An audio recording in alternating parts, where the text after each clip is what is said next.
La Segunda República.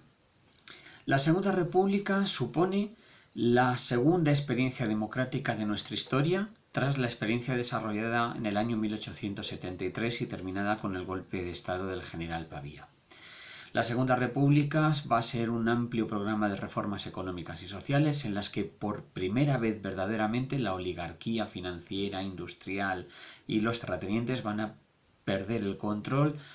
el acceso a los centros de poder, y se va a desarrollar todo un amplísimo programa de reformas para transformar ampliamente el país.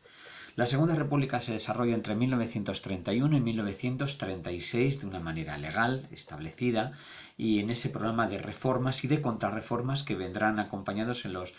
sucesivos periodos que vamos a ir viendo. En este caso, este primer tema, que es el 10.1, se refiere al bienio reformista. No podemos olvidar que la Segunda República se sigue manteniendo durante la época de la Guerra Civil de 1936 a 1939 en un momento de anormalidad, no democrática en el sentido de que se pierda, sino que la propia guerra origina un deterioro del sistema, y después la Segunda República seguirá existiendo en el exilio al menos hasta 1977, fecha en la que el presidente republicano en el exilio y el jefe de gobierno ceden los derechos legales del sistema establecido y expulsado tras la victoria de las tropas franquistas al gobierno instituido por el rey Juan Carlos y en la figura de Adolfo Suárez. La Segunda República se proclama el 14 de abril de 1931 y se inicia entonces un periodo que podemos denominar constituyente hasta diciembre de 1931. Momento en el que se proclama la Constitución de 1931, que ahora veremos cuáles son sus características, y se inicia el gobierno del bienio reformista, del bienio republicano socialista, del bienio social hazañista, del bienio hazañista, como queráis, porque van a ser 2 años en los que los dos partidos, el Partido Socialista y el Partido Republicano, van a apoyar al gobierno y se va a desarrollar un amplísimo programa de reformas. A este bienio le sucede el bienio considerado negro, contrarreformista, el bienio radical cedista, el bienio en el que todas esas reformas se van a intentar volver del revés o se van a intentar frenar por parte de aquellos grupos que se sienten amenazados. Como hemos visto, la República se desarrolla en un contexto internacional 1931 que está caracterizado fundamentalmente por la crisis en los sistemas democráticos, el avance de los fascismos, el comunismo, fundamentalmente como dos grandes amenazas hacia de las democracias. También tenemos que tener muy en cuenta que la cultura democrática en España no estaba muy arraigada, solamente había habido una experiencia democrática y a pesar de que hubiera habido un sufragio universal desde 1890, pues las elecciones estaban totalmente manipuladas. Y el grave problema del contexto internacional de la crisis de 1929. La Constitución de 1931 va a tener una serie de características bastante interesantes. Define a España como una república de trabajadores, afirmando la soberanía popular. Establece el sufragio universal, incluso será femenino desde 1933. Establece un amplio conjunto de derechos sociales, de libertad sindical, derecho de asociación, la posibilidad incluso de que el Estado expropie tierras. Por primera vez se define España como un Estado laico,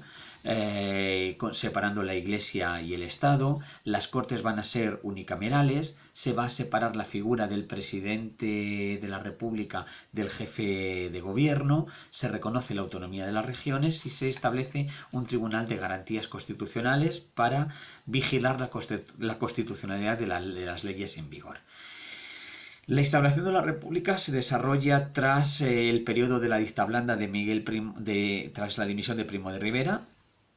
y en los gobiernos del almirante Aznar y anteriormente del general Berenguer, la dicta blanda que había convocado elecciones municipales el 14 de abril del 31 ante la victoria de las candidaturas monárquicas en el campo de las candidaturas republicanas en las ciudades. Se demuestra que España se había transformado totalmente y que había dejado de estar bajo el control de los caciques, y se desarrolla una etapa,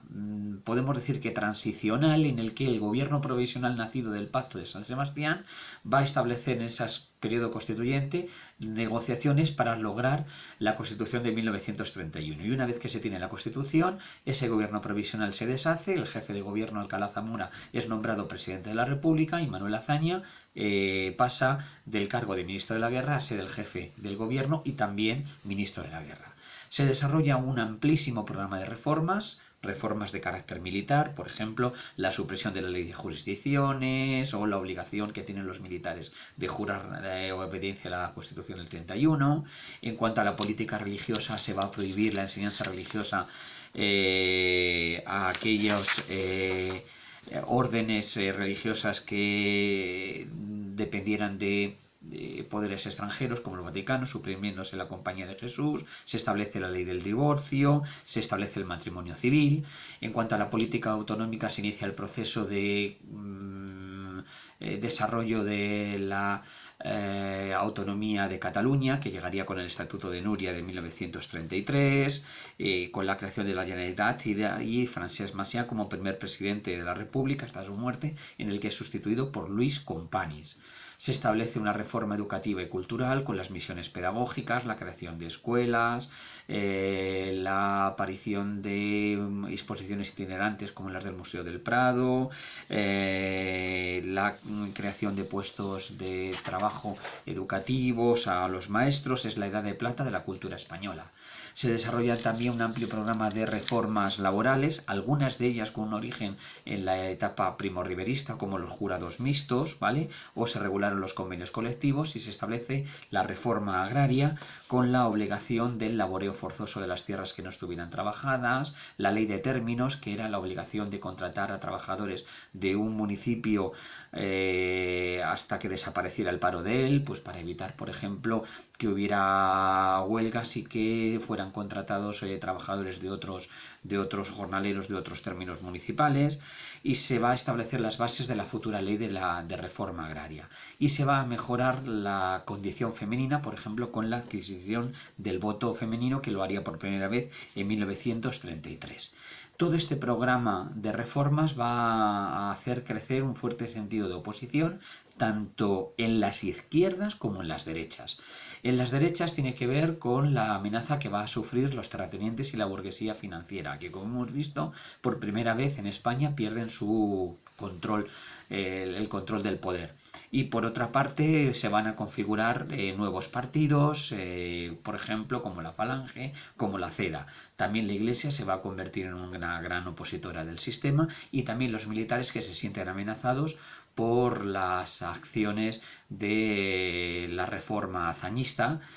disminuyendo el tamaño del ejército, intentando reformarlo, que era una idea que se venía manteniendo desde finales de siglo, y que van a protagonizar, por ejemplo, el golpe de Estado del 10 de agosto de 1932, la Sanjurjada. Pero también, y no podemos olvidarlo, existe una fuerte oposición desde la izquierda, fundamentalmente desde el movimiento anarquista, que va a desarrollar una serie de acciones en el campo, en algunos pueblos de La Rioja o, por ejemplo, en Andalucía, el más conocido en Casas Viejas, que va a ser fuertemente reprimido por la Guardia Civil y que va a suponer el fin del sistema del bienio, del fin del gobierno hazañista, con la ruptura de la coalición entre los republicanos y los socialistas y la convocatoria electoral para noviembre de 1933. En este tema os voy a enviar, junto con el vídeo, os voy a enviar una fuente histórica corregida que va a ser la evolución del voto. En concreto es un esquema o es un gráfico parecido a este, en el que aparecen tres resultados electorales, en este caso las elecciones de junio del 31, las elecciones de noviembre del 33 y las elecciones de febrero del 36, que daría como origen o resultado el gobierno del Frente Popular. Y junto a esta fuente histórica también os voy a enviar un comentario de texto que tiene que ver con la discusión sobre los artículos referidos a la separación entre la Iglesia y Estado y la secularización del Estado, un discurso de Manuel Azaña, el texto corregido para que lo tengáis, para que lo leáis. Una vez que veáis este vídeo, que leáis los textos, trabajáis el tema de la Segunda República, porque tenemos que ir avanzando. Gracias.